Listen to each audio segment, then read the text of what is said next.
Welcome to the official Catchup Lowland League edition. We've got Mozza and we've got Chris, and it's obviously myself, Ben, in the hot seat. Mozza, how you doing? I'm good, mate. How's you? I'm good. You? Very, very warm in this room, but apart from that, all good. Chris, how are you?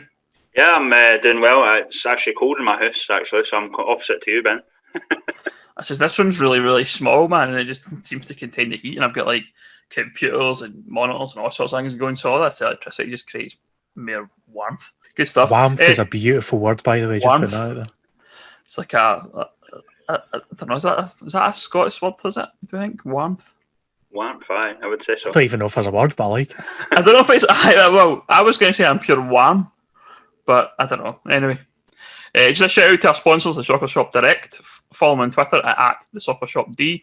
Or check them out at their website on www.thesoccershopdirect.com for all your teamwear and football equipment needs. Alright, it's another week in the Lowland League, and we'll start off actually, rather than the Lowland League, we'll start with the Soccer Shop Direct Challenge Cup. It was the Spartans were at home to Canoe. It was a 4-0 win for Spartans. Chris, you'd obviously been there. How was it? Yeah, it was good. Pretty routine victory for Spartans, I would say. The stream went really well, which was great. I think that was our first sort of smooth sailing one. We had a few viewers. I'm really enjoying getting down to Spartans. I think with the streams, I think full credit has to go to Cameron. He does most of the work. He does most of the talking as well. So it started really well for Spartans. They were 1-0 up in the 4th minute. It was a really decent ball in to Sam Jones, who drilled it low into the net. There was a lot of chances for Spartans. The Canoe keeper was certainly keeping them in it. Canoe did get a corner, and it came out with Blair Atkinson making a fantastic run, really from like pretty much his own area straight up to the park, and he doubled Spartans' lead just before half time. Really fantastic solo effort from Blair Atkinson. Moving into the second half, it was pretty much all Spartans. Blair Atkinson again, I never give up attitude, sort of got the ball in the box, took it away from the defender, made it 3-0, and on the 80th minute it was a goal from Archie Meekinson. Finally his patience paid off, and it's a well-deserved goal for Archie. Yeah, you could sort of sense it from Archie. He's been playing really well the last few games. He's on loan from Dundee United, but I was really chuffed for him to get that goal. But yeah, as I said, quite a routine win for Spartans, but certainly signs there for Canoe that they have a decent team.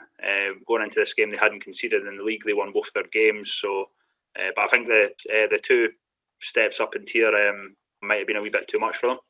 Yeah, obviously, you got to think a Lowland League team should be putting away a team like Canoe. So, good result for you guys, and good to fair say.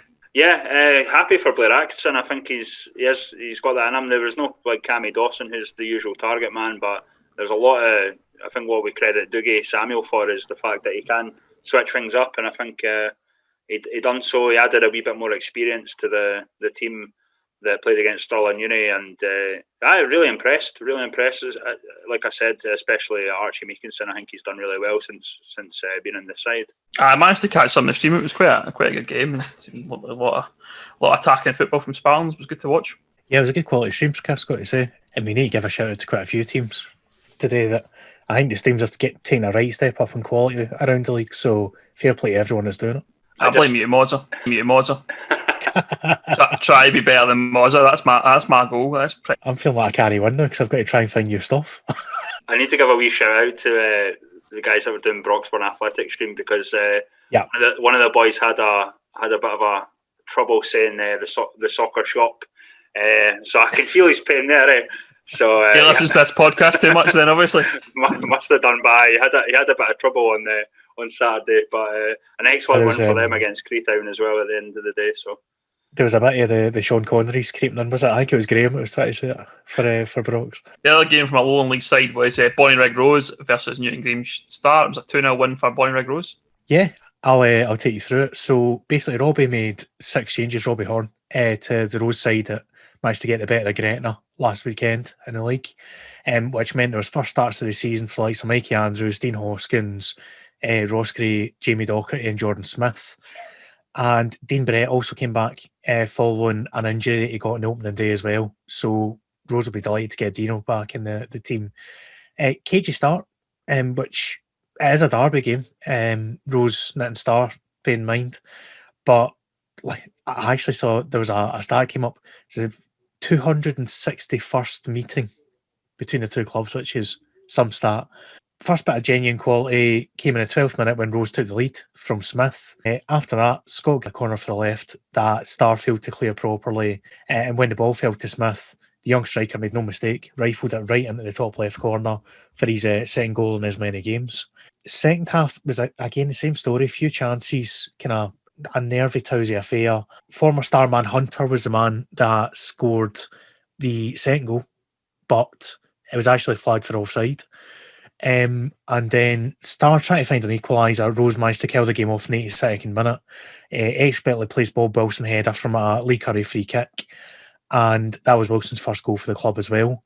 The other thing I know for Rose is that Danny Stevenson, 18-year-old, made his first appearance for the first team in the 89th minute. So that's yet another graduate coming through the under-20s. And I noticed Rose had mentioned the likes of Laidlaw came through as well. I think that's now 4 under-20 graduates in the last year have came through that development programme. So again, shout out to Rose for that, because that's fantastic to see that there's a pathway for the young players to get a chance and make it in the first team, and hopefully Danny can go on to make some more appearances this year.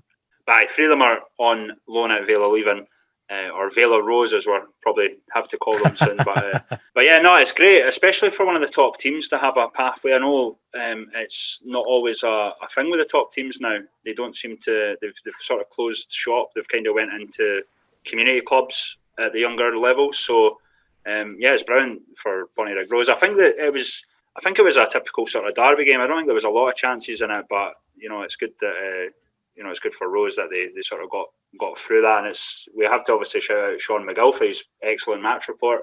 You can find that on the Bonnyrigg socials and on their website. Fantastically detailed and well written, I would say. Yeah, definitely. And obviously, with Bonnyrigg winning the match, they go on to play Renfrew in the second round of the cup as well. So it'll be an East versus West match there. Should be a good tie. Yeah, nothing too exciting for Spartans. They've got an away trip to East Stirlingshire, which is always quite nice to Lowland League teams, to competitive rivals, I guess. So looking ahead now to the Lowland League itself, the first match we'll cover is Berwick Rangers versus East Kilbride. It was a 1-0 win for East Kilbride, and a team that continued to keep an unbeaten record in the league. Yeah, I saw some of the highlights of this, and I read some of the sort of match reports, if you will.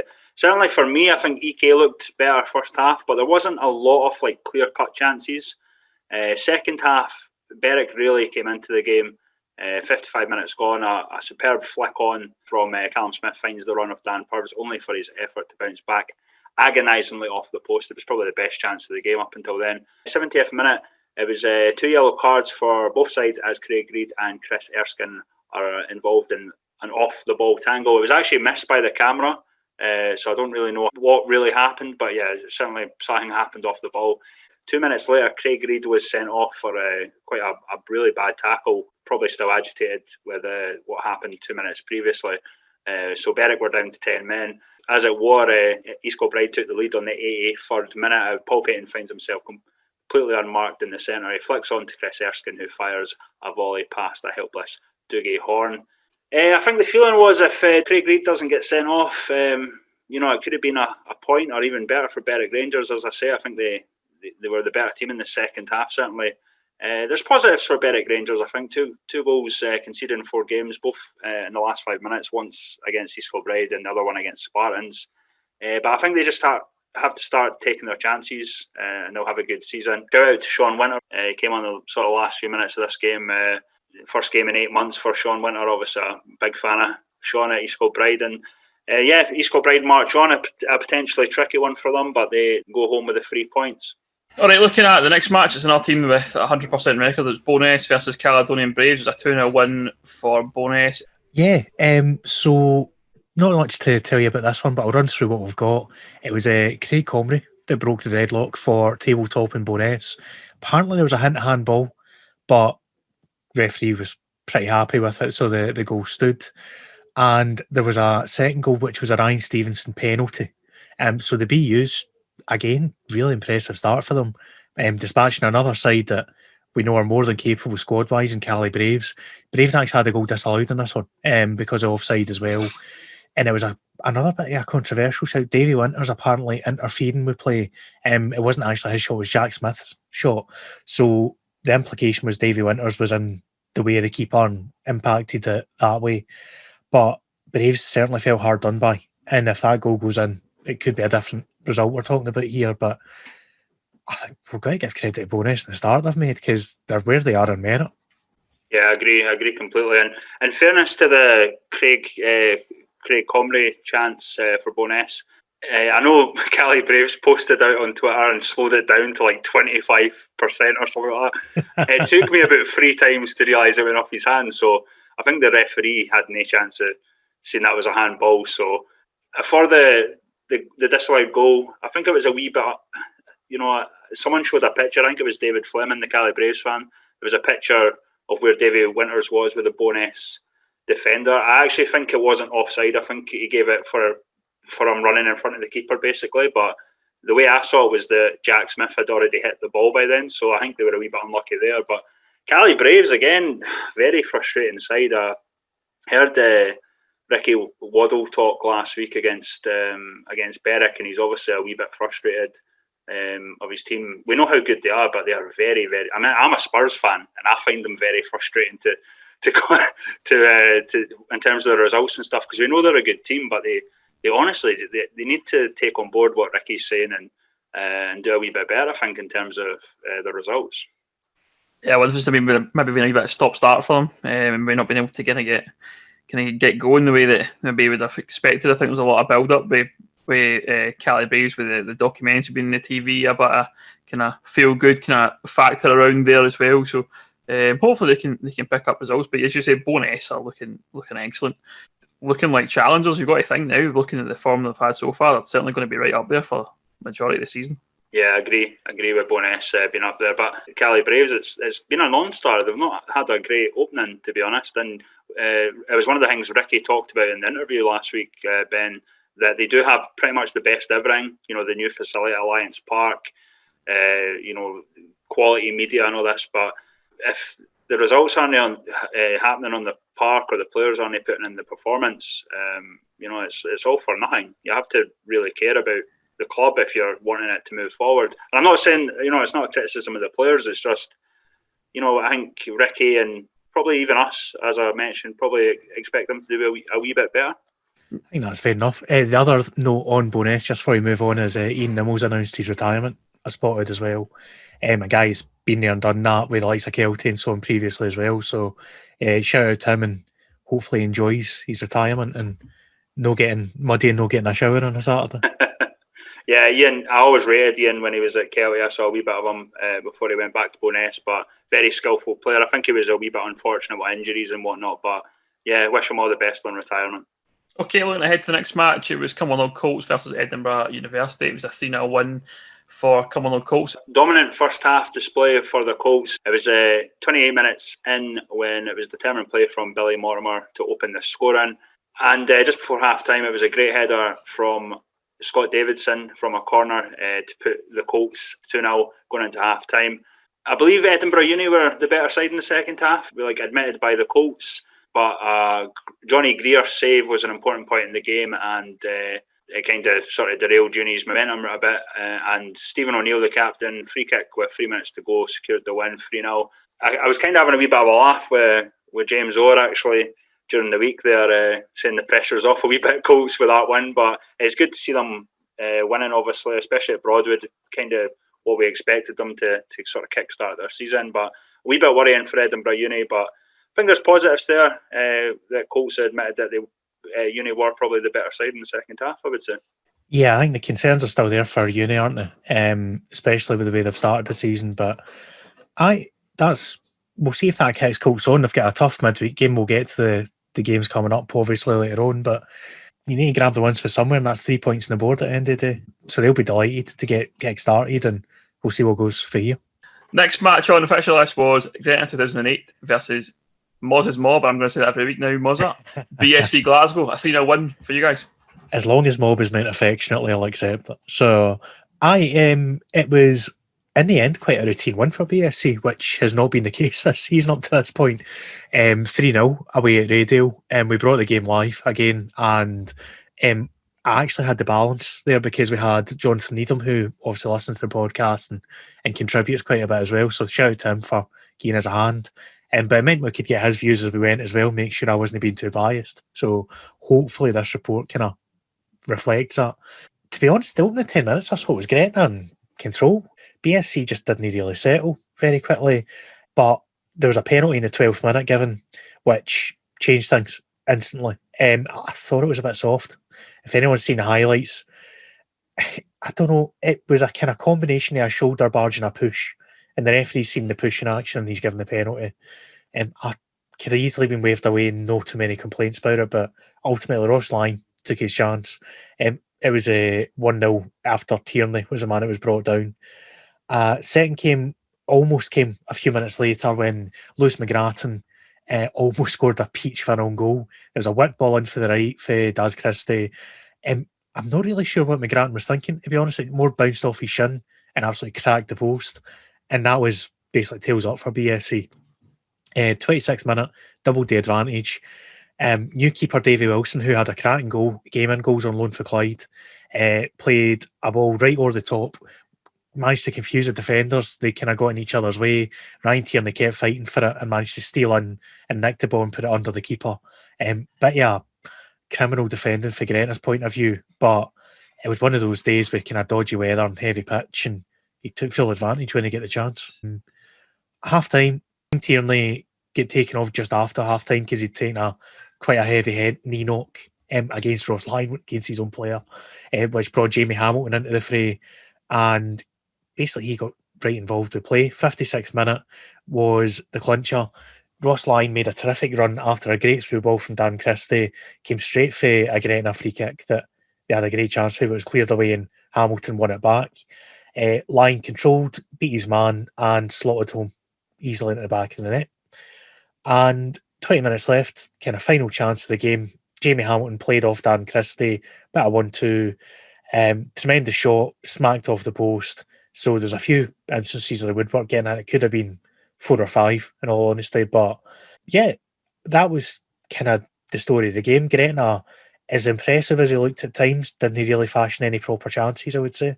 They had one really decent clear-cut chance that was brilliantly saved just before half-time. Danny Smales managed to get in behind. It was a result of a Fitzpatrick mistake for BSC, let the ball roll under his foot.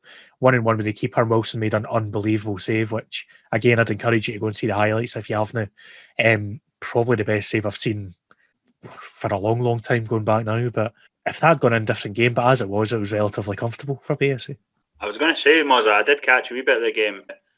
Did you say BSC have a new keeper? I actually noticed that. I did, yeah. So we had Lyle Afsey in goals the first few games. Ex-Annan Athletic. He wasn't in the squad this week. And I believe Davy Wilson just joined us the day before, officially, on a Friday. So I'll be honest, I turned up not knowing he was there. So that was interesting. But no, he had a wee bit of a wobbly start. But as soon as he made that save, that was him. He was settled, he was assured, he was meeting crosses, and he was very, very impressive. I was going to say I must have not been watching that closely then. I missed that. But the only other question I have is, when is the penalty to BSC graphic getting made? It is in progress, I believe, right now. To be fair, like as myself and Jonathan were saying, we did feel it was a wee bit soft. I don't know what the referee was looking for, to be honest. It was almost like the ref was looking for the excuse to give it, if that makes sense. It wasn't like Tierney didn't appeal for it. So like they came together, he went down and he didn't kind of turn and look at the ref, put hands in the air, and it was just given straight away. So it was a strange one. Got to be happy with, I think, the last game. Aye. Shipping 4 against Vale, leaving clean sheet this week. Must be pretty chuffed with that. That's what the gaffer was most happy with when we spoke after the game. Obviously, good performance all round, but Jamie McCormack was just a rock in defence. He was brilliant, back to his best. And given that he's not a centre-back, he's a right-back by trade, just totally settled everything. Was winning every ball that came his way, kind of played sweeper more than a centre-back at times as well, but that was a big difference for me. And everyone just kind of took from there and gained in confidence as the game went on. Probably why he missed out on the team of the launch, to be honest, Jamie McCormack, because he does play right back, so I had to switch it to a back three. But he's always classed, Jamie McCormack. I think he was in our both our team of the seasons, wasn't he, Derek? Yeah. And obviously we had an interesting goal between myself and Dean Brett about who was a better right back in the league. So expect more of that if Jamie keeps his form up. Brilliant. One person that's going to make the team of the year already, I think Darren Christie looks absolutely phenomenal, doesn't he? Aye. I think my big worry before this season was how BSC would replace that attacking trio. And Ross Lyon in one wing and Daz Christie in the other wing. Controversial opinion, it might be better this year. Don't think we've got a goal scorer on the same mould as Tam Orr was, just a out-and-out finisher. Tierney's not that kind of striker, he's more a kind of deep line forward that links up. Alfie Aguiman's just whatever he wants to be in any given day. He's a bit of a maverick, but aye, those two in the wings, I would struggle to put anyone above them in the whole league. They've been outstanding so far. I'll make sure Thomas Collins knows that before he comes and joins your stream for the Colts game. Don't worry, I've told him, so I can't wait. He's going to run the rule over Daz, he tells me, so we'll see what he says. You know me, I'm a big fan. I watched the game on Saturday. I was happened to be sitting about 5 minutes away from the Indodrill Stadium on Saturday in Socky in a hotel and in the lounge with the laptop on, watching you and Jonathan do your stuff, and it was a good game. I really enjoyed it, but it was good to see you guys get a clean sheet. And I think there was a few chances for getting it, but I just felt your defence, especially in the right wing, I felt they were getting a lot of breaks in the right, but the full-back seemed to cover it really well. Yeah, Gretna's big threat. The boy on loan for Morton was Rogers. Was it Sean Rogers? His name is. But he's Tam McManus look like. Apart from he plays a bit better than Tam did. No offence meant, Tam, but he's a cracking wee player on the right wing, and if they keep him fit, he'll be a talisman for them. I think he's good mates with Boy Wathers, plays left wing, used to play for Greenock Morton, so keeping tabs of him, sounding like a good player. Right, looking ahead to the next fixture, it was Gallaferdine Rovers versus Civil Service Strollers, and it was a 3-1 victory for Gala. Yeah, I bailed on the BSC game actually for this game when I noticed that they were streaming, just because I knew you guys probably had BSC covered. I'm loyal, Muzza. It's been noted. I watched. I saw the sort of last few minutes of the sort of first half, and I watched the second half. But yeah, Gallaferdine Rovers won 3-1 against Civil Service Strollers. Captain Danny Galbraith came close for Gala as his lob comes back off the bar. And it really sort of lit up in the second half. Ross Aitchison headed Gala into a deserved lead against Strollers 1-0. Almost immediately after, Civil Service Strollers came down basically from kick-off. They were awarded a penalty. Connor Young immediately responds for Strollers from the penalty spot to make it 1-1. And a wonder strike from Scott Taylor-McKenzie gave Gala the lead back. I've asked around for this, so hopefully they've kept footage, because it was an absolute stunning strike. And Ross Aitchison scored his brace to secure the win for Gala with Stappen to make it 3-1. I think when we talked about this game last week, I was actually expecting maybe Civil to get something from this, but second half, I thought Gala were really, really good. They seemed to, apart from maybe when they conceded the penalty just after they had scored, I don't know. I didn't think Civil offered that much, to be honest.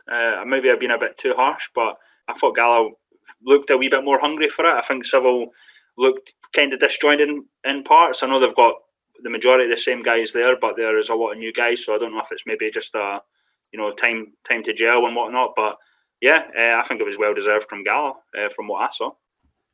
It's an interesting result, isn't it? Because with Gala much over the last few weeks or so, that was the result that kind of opened my kind of eyes when I was looking through them. So fair play to Gala. It sounds like they've thoroughly deserved it. They've dominated the game in large spells. I wouldn't be too worried with Civil just now, but they're not scoring many goals, are they? No. On the whole, their only point this season's been a 0-0 draw with ourselves in a midweek game that could have gone either way, but both sides were kind of more struggling to create clear-cut chances in that one. So from what I've seen of Civil, I've only seen the 190 minutes. They weren't really creating too much, and it sounds like more of the same there. So Gary might have a few concerns going forward. But we know how accomplished he is as a gaffer. No doubt they'll get moving eventually. Yeah, I think it's similar with Berwick, to be honest. Berwick aren't scoring a lot, and they're not. And it's the same with Civil; they're not conceding a lot either. I don't think so. I think it's two teams there that just you expect them to be in the sort of higher end, I would say, this season, but I think they need time to gel before we can really see what they're up against. Obviously, Berwick lost just marginally to EK, and Civil drew with BSC, so that they have, they can take on the top teams, but I think they just need time to get things right on the final third, I would say. All right, next match was Kelty Hearts versus Dalbeattie Stars, a 2-0 win for Kelty at New Central Park. I'll take this one. So, started pretty quick for Kelty in this one. 5 minutes on the clock. Grant Anderson slotted away his first goal for the club, and it basically kind of got better from there for the hosts. 21 minutes on the timer with a chip over the keeper from Stevenson after a good play from Easton and Higginbotham doubled Kelty's lead. You kind of thought at that point it could have been any score, but it kind of calmed down after that. Higginbotham did get it looked like he'd got a third from a powerful Tidser shot getting deflected, and it came to his way, but he was offside when he stuck the ball in the back of the net. And Dalbeattie, to their credit, fought away till the final whistle. Couldn't really create many clear-cut chances of their own, but 2-0 as a scoreline, given that they were 2-0 down after 21 minutes, I think you've got to give credit to Star. And I did say after the first week of the season that they did look much improved, other than a wee kind of spell against us where they conceded 2 goals pretty quick and got a wee bit wobbly. But I think that's a sign of progress for them, that they never give Kelty an easy game as it is. But with the talent Kelty's got, and you look at Austin, Higginbotham, Easton, all these kind of players, they've done pretty well to get away with there without taking more damage, I would suggest. I think you're right. I think full credit to Dalbeattie Star. You'd probably expect a Kelty win, especially at New Central Park, but I think they are missing Nathan Austin. I think he's been injured the last few games, so he'll be a big miss, but you expect the talent they've got there to sort of get them through games anyway. But they have had a few close calls, I think, especially in the last few weeks. So, Barry will want Nathan Austin back as soon as possible. Because I've recently subscribed to a lot of YouTube channels for the clubs in the Lowland League and downwards. I've managed to see the Kelty highlights a few times, and it's excellent. He looks like, no disrespect to Kelty, but he should be playing there. He should be playing at a much higher level. He looks excellent. I totally agree with you. I think he's a League One / Championship level player. He's just been different class whenever I've seen the clips of him so far this year, and you could say that for a few Kelty players. In fairness, Easton was banging him in at League One level when he was with Clyde and Forfar. So the squad they've surely got to win the league to be considered as a successful season this year, you'd say. Yeah, I mean, you've got to fancy them, surely, I think, as well. But if you look at Boness look like they're going to be great and certainly push them far.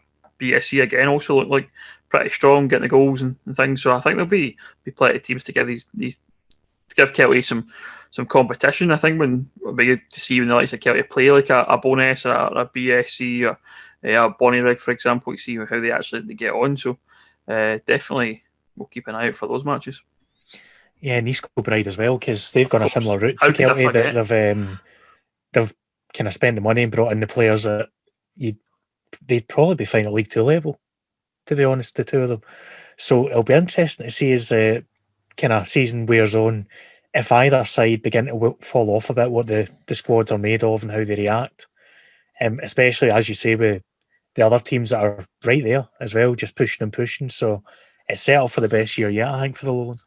The signings that they've made, both East Kilbride and Kelty, have been immense, obviously. And but at the end of the day, only one team can win the league and potentially get promoted. So it's going to be a disappointing season for one of them. If not both. I mean, you mentioned obviously Boness doing really well. Bonnyrigg are still there. East Stirlingshire haven't conceded any. So there's definitely a threat for these teams. More so this season than last, I would say. Yeah, it's getting ever more competitive, isn't it? And even then, when the Highland eventually gets going, you've still got the likes of Brora there as well. So none guaranteed. I think the other thing as well about these teams is that they bring in these guys that are obviously are way above the level, but they look like they're playing as a team. That's the thing I think I've seen from the likes of Kelty and Kilbride. They both look like, you always worry about kind of superstar mentality in some sides, but it certainly looks like Kelty have gelled well with the new guys that have come in. They look like they'll really kick on. Probably one for a future podcast, but I wonder how it's going to work, the playoffs this season, because if the Highland League's, say, a month behind, or even maybe as much as 6 weeks behind, not including postponements, will they still be playing a league season when the playoffs come round? Yeah, well, they're only going to play a half season, weren't they? For what they announced. So, regardless, the dates and the rules that the league must be completed by. So, if they don't meet that, there will not be a Highland Lowland League playoff. It's the 18th of May, isn't it? I think it is Yeah, this year. so Aye. it's stated in the rules that if you're not done by that date, then your champion club doesn't get in it, basically. Although if your club has already won the championship, I think they can hold a couple of games off. I'm sure that happened one year, possibly with East Kilbride, can't remember. But I mean, we'll deal with that when we come to it, because the SPFL yet again are trying to work on contingencies, and I'm not going to keep saying it every week, but there's a certain club that keep losing in League 2 as well, so we'll move on swiftly. Depends what it be, does it? Love it. All right, the next game on the card was a team who've been very positive about this season. University of Stirling beat Vale Leithen 4-1. Yeah, they've got to be my new sort of favourites for the league title, obviously, you know what I mean? Smashing it. Yeah, they won 4-1 at Forth Bank Stadium. 3 minutes it took them. A ball to the Vale keeper is shot, and Jamie Penker, the man that keeps scoring at the moment, joint top scorer, I think, with Ross Lyon at BSC, on it, and he slots home in the 3rd minute. I noticed Stirling Uni have sort of took the moniker of which was obviously Nathan Austin's, Feed the Fash. It's now Feed the Penker. So I love that from Stirling Uni. 26 minutes gone. It was, I believe, Robbie McGill. They did correct to the second scorer, so I'm hoping that he done all of this. He seems to strike the ball off the Vale hand on the edge of the box. He doesn't hang around though, goes past the player and slots it home. Great by Robbie there. Second half, 54th minute, the ball moves upfield quickly. Eventually, the ball falls to Jamie Penker again in the box, and again he slots it home. Feed the Penker. A minute later, Vale scored. They go forward from the restart. Bit of a slip up at the back, and the ball is fired past Ben Fry, and they sealed it. Stirling Uni on the 86th minute. It was Ewan Baird with a quality finish. Brilliant win from Stirling Uni. All we can really do is give full credit to Chris Geddes. I've been really impressed with them. I've been lucky enough to see them a couple of times quite early in the season. Really high energy. I think they're going to shock a few this season. And just a wee note, obviously, I did put out on Twitter today, or the Catchup Twitter, that they were 10th for 22 consecutive games last season.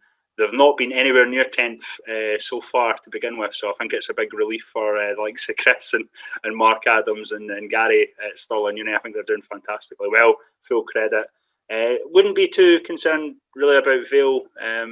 Stirling Uni are in really good form. I think Vale have a better team. I think we said that last week as well, Derek. The concern for Vale is that's 10 goals we've conceded in 2 games. I'd say. We know they're capable going forward now, especially with Grotland and Laidlaw up top. But I wouldn't be too worried if I was Ando about this one, because it's just Stirling are just firing all cylinders now, aren't they? It's long may it continue, because Chris is one of the good guys of this league, and I'm delighted for him that things are clicking into place so far. So, well, I'm actually really looking forward to seeing them myself. Not had a chance to catch them yet properly, but they're very, very impressive purely on the results, just as we're getting started off here. I think that's the difference, going back to Vale, that's the difference for me this season. Vale look like they are capable of scoring goals too, and it was few and far between last season. I think they were record for the lowest amount of goals scored for the season. I know there would have been a few more games after that, but them in Edinburgh Uni really struggled last season to score goals. Vale have showed that they can do it this season, so shore up the defence maybe, score goals, and I think they'll be in a better place this season. All right, looking ahead now to the Soccer Shop Direct Challenge Cup. It was the first round. There was a few West teams also involved. We mentioned already Spartans and Bonnyrigg, but in the West we had Maybole versus Vale of Leithen, and it was a 3-2 victory for Vale of Leithen. It must be a nightmare to get them right. Imagine they're playing each other. Vale Leithen versus Vale Leithen. That'd be absolute murder. The other games, Irvine Victoria versus St Anthony's. It was a 3-each draw, and I think the way the format goes, it was a straight to penalty kicks. So St Anthony's went through on penalty kicks. Fairleigh Clyde beat East Kilbride Thistle 4-1, and East House's Lily beat Larkhall Thistle 5-3. There was 2 games called off. It was Taunton Hibs versus Rutherglen, and my game, Socky versus Coen Rangers, was off in the morning.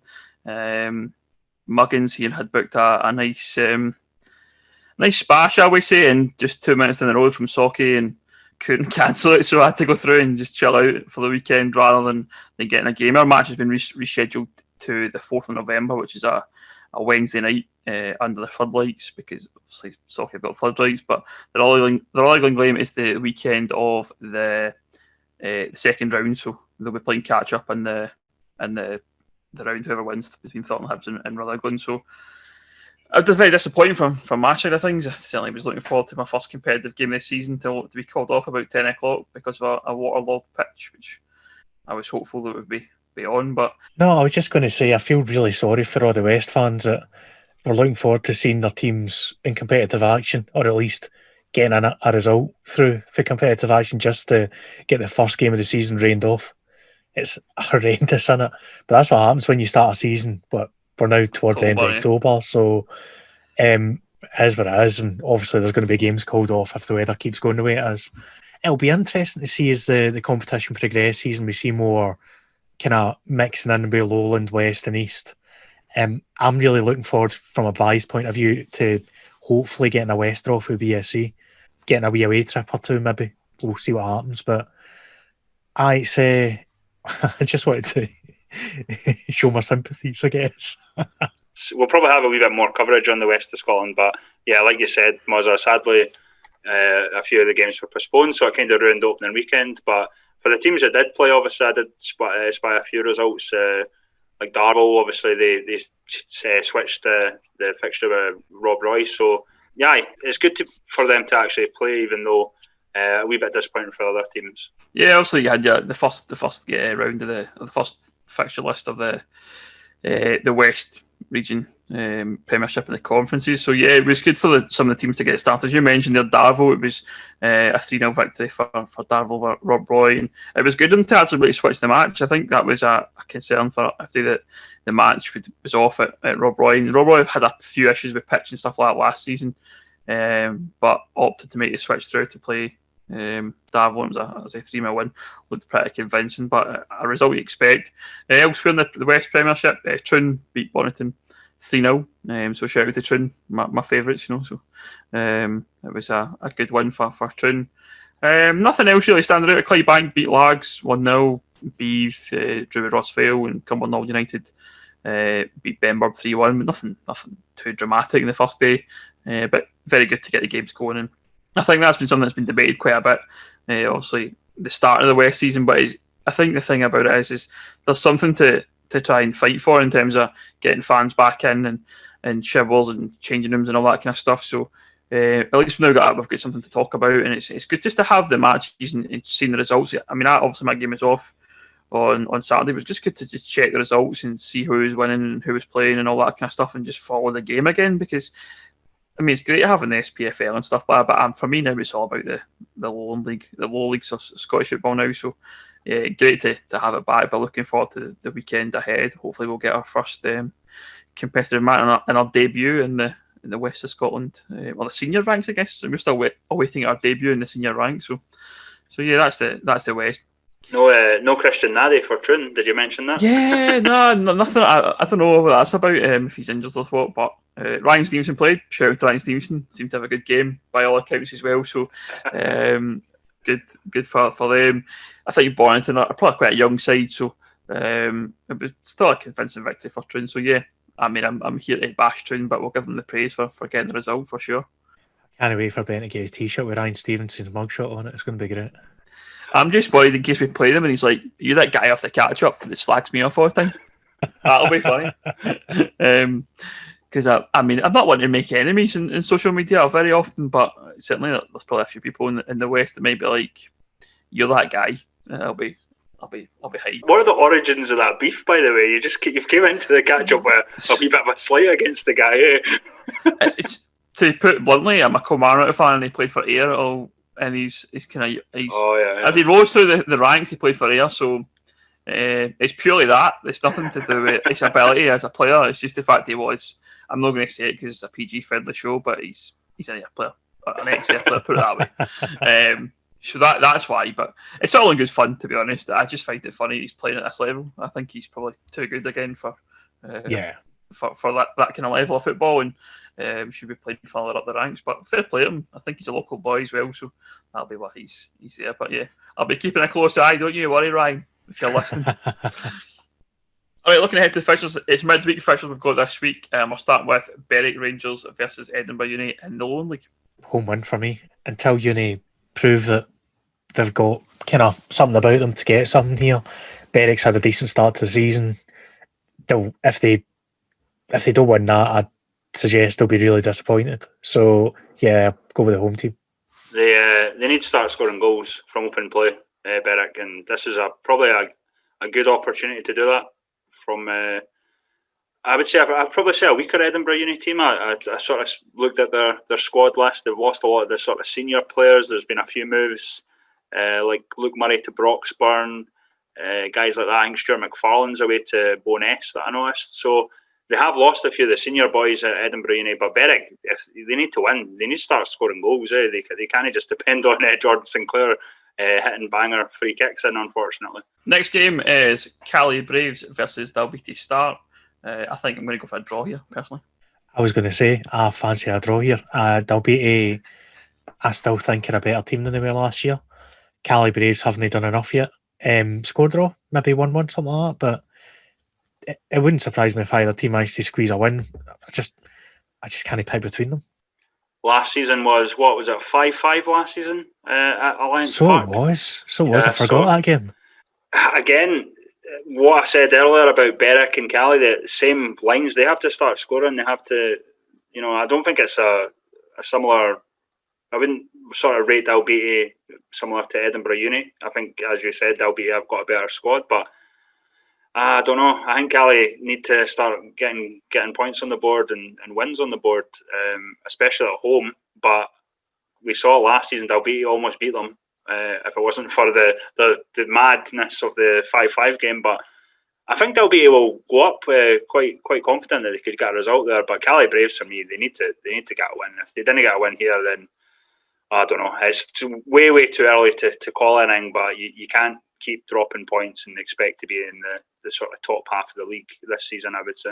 Yeah, you'll play catch-up, isn't it, if you start dropping the points just now. So certainly a bit concerning for Cali.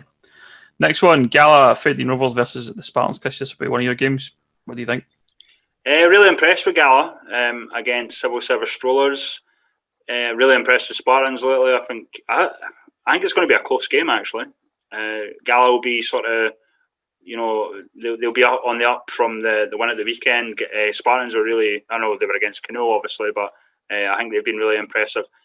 I'd give the edge very just on Spartans. I can't call this one. I've gone back and forth on it.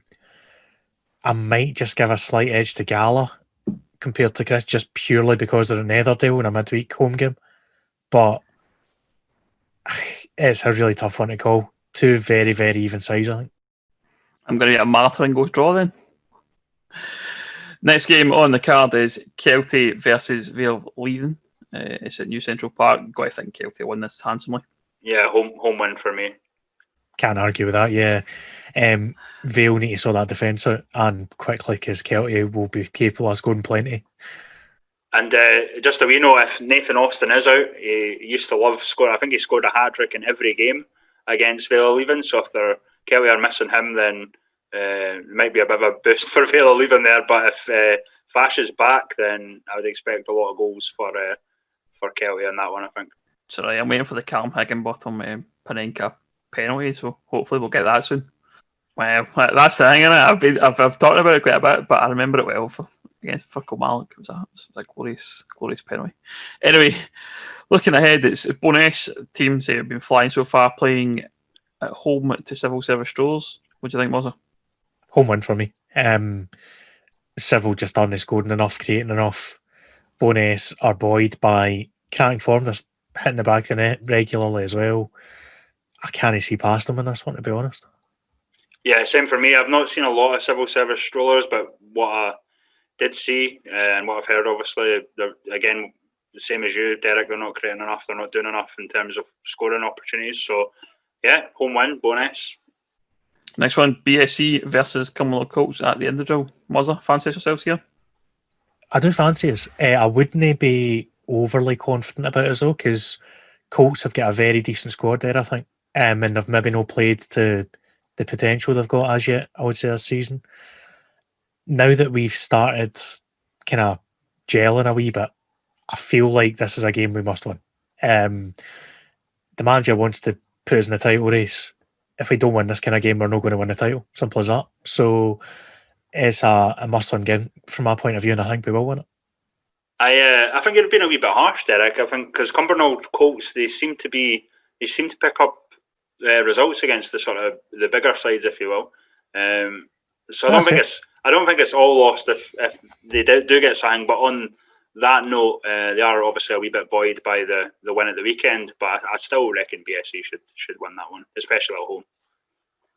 The reason I say it's must win is I just can't see, when you've got so many sides like East Kilbride and Kelty and that going for it, I can't see all of them dropping points regularly. So if BSC want to be in the reckoning, this is a kind of game they just can't afford not to win, is the way I'm looking at it. I've already dropped points to Civil already. So I guess the other thing is all these teams are going to be playing each other and potentially dropping points at other opportunities against each other. So it might be quite tight because of that, because you might find that one team is going to be different on any given day. So there's no guarantees that the form will always win the day. So next game is East Stirlingshire versus East Kilbride. This is obviously two teams that have started really well. This could be quite a tough match. East Stirlingshire for me. From what I saw, I know it was only the highlights against Berwick, but East Kilbride didn't really create loads. East Stirlingshire have not conceded any in the first 3 games. They've been really, really solid defensively. They have a sort of knack of losing these games, either 1-0 or 2-1. But I really do fancy Shire at home against East Kilbride. I think East Kilbride, similar to, in fairness to maybe Kelty as well, they've kind of been sort of get scraping by is what they do in terms of the results. I think hopefully I'm not being too harsh there, but that's just the way I see it. They've not been as great as we know they can be. And Shire, I think, possibly could surprise a few people this season. I'm going the opposite way. Because the last time East Kilbride won this league, what did they do every single week? They won by a single goal, it felt like. And the last couple of wins they've scored in the last 10 minutes. They're keeping going to the very death. They're doing what they need to do. There's a lot of new boys in that squad that are getting to know each other, but they're still getting the results on the board. I still fancy Kelby to win that by the odd goal. I fancy East Kilbride. I think they look strong, but I think East Kilbride will just edge it. Final game on the card is University of Stirling versus Bonnyrigg Rose. We've talked a lot about University of Stirling already. Bonnyrigg also doing really well. Tough game to call here. A coin they want to toss in this one, heads or tails? Jamie Pinker masterclass, I think. No, it's tough. Obviously, Bonnyrigg are a top side. They, from what going by the report that Sean wrote, I don't think they played that great. I know they had a lot of changes and stuff, but I don't think they've done a lot against Newton Grange Star. So I'm not going to say Stirling Uni are going to win, but I think they have every opportunity to get a point here. I was going to go for a draw in this one because I genuinely think either side could win it. I don't know. It's too tight for me to call this one, I think. I can't see either side running away with it, put it that way. It'll be a narrow win either way or a draw, but I'll sit on the fence and I'll say a draw. I was going to say one thing that we also have to consider is the midweek games. When these start racking up, teams like Stirling Uni are used to playing twice a week. They don't have the bucks. So Stirling Uni are going to be well up for these sort of games, and this is why I think they're going to shock a few this season. Good form aside in the opening sort of few games, but they're used to playing 2 games a week, and other teams might not necessarily at this sort of this sort of rate. So yeah, Stirling Uni could be a dangerous one this season. Are the Buck games off just now? Yeah, they don't start. They potentially might start into the new year. I think from what I've heard, they might be doing a wee bit of a friendly sort of tournament. It doesn't mean anything in terms of leagues, but they're going to maybe do a little sort of friendly tourney, the sort of second half. So from now until then, Stirling Uni and in fairness, Edinburgh Uni, kind of clean slate at the moment. I was going to say, do you think that's got something to do with the fact that Stirling have started so well this year, purely because there's no so many games straight away and they've just had the Lowland? Nah, I don't think so. I think it's just that they're a younger squad. I don't think it's not. I think going further into the season, maybe if they're still doing well, that could probably play a factor. But I mean, how many games? They've played 50 plus games over the last sort of two, 3 seasons. So they're a team that are used to playing this amount of games. Whereas maybe even an East Kilbride or a Kelty or a Bonnyrigg, excluding cups and Scottish Cup runs and all that sort of stuff, but they won't be used to quite intense what Stirling Uni are. I mean, you're talking Wednesday, Saturday every week for the Uni boys, you know what I mean? So it's interesting. It's one to keep an eye out for. I'm actually going to go for University of Stirling to win this game. I think from what I've seen from them so far, look pretty good. Bonnyrigg obviously a good side as well, but I think there'll be an edge. Close game, but an edge for University of Stirling. Well, that concludes the fixtures for the midweek. Obviously, we got a few at the weekend as well, but we'll wrap up the podcast there. We'll come at the plugs as always. We'll come at you, Chris, first this time. I think this is like the first time I've ever been first. I was a bit surprised at that. You can find me at Rampant FM on Twitter. I'll let you guys do the plugs for the catch-up. So it's at Official Catchup on Twitter. You can also find us on Facebook. I believe it's still Lowland League Catchup on Facebook. We're on Instagram, official.catchup, if I remember rightly. And as for myself, you'll find me at Moza Plays on Twitter, and that gets you wherever else I'm on. You can find me through Twitter, basically. And over to Ben. Get me on Twitter as at Mr. Ben Grant. In terms of live streaming, who's all streaming? Are we all streaming this weekend? Moza, you home on Saturday? Yeah, I'll have the game on Wednesday night. 7:30 for our 7:45 kickoff with Thomas Collins, as we've said earlier, jumping in. I might try and get Ross Smith in as well, but don't know if I can trust the two of them running a show at half time. So we'll see. And then I'll be live on Saturday for a home game as well with Berwick Rangers. Chris, what about you? No, Spartans are not back at home until the 10th of November. So, oh, really? Right, okay. So I've got I'll be watching the streams like everyone else until then. But yeah, I'm probably going to be watching the BSC game. I'll be seeing a lot of BSC, I guess, over the next few weeks, Derek. More the merrier. But you could watch Colwyn as well, remember? At the same time. Of course, yeah. I can watch a few of the West of Scotland teams that stream, and of course the East of Scotland teams as well. So yeah, hopefully see a lot of football. By the way, just before we get into the final bit, if anyone does know of any other Scottish teams that might be streaming on Twitch, let us know, because we were obviously going to do the joint stream with ourselves and Kilwinning with Ben. I think we can get up to 4 in one stream. Oh, nice. Yeah. So if there's any other teams that are doing it via Twitch, we can maybe even get a wee kind of a multi-stream of 4 Scottish games, Lower League, which would be a good thing to do as well. Chris could do one. He could do it from his house and be like Jeff Stelling the boys. Get everyone out of the scores. I'm half joking, but that might be actually quite funny to watch. By the way, just on that note, actually, I saw what was it yesterday? I think the Wrestler or something was on yesterday, and instead of doing like the pre-show, they done a watch-along thing. Oh, I hate them, man. They're so cringe. It's like you're watching people watch the pay-per-view or the football or whatever. I'm not. So like Gogglebox style. It's weird. It's very weird, but I suppose it would be quite funny if we could get something. Me watching Derek and Thomas Collins on Wednesday on the Catchup YouTube or something. That'll be. I'll just pretend they're match cameras and they work, so you can just stare at me and Tom Collins the whole game, right? I'm not a massive fan, and personally, I don't find that sort of thing really interesting. Because why? If an event's on, surely you would just want to watch the event rather than someone talking about it. But we'll wait and see. It could be an idea, me and Ben or something, when we're both off just talking about Moza. Catch-up watching me watching BSE.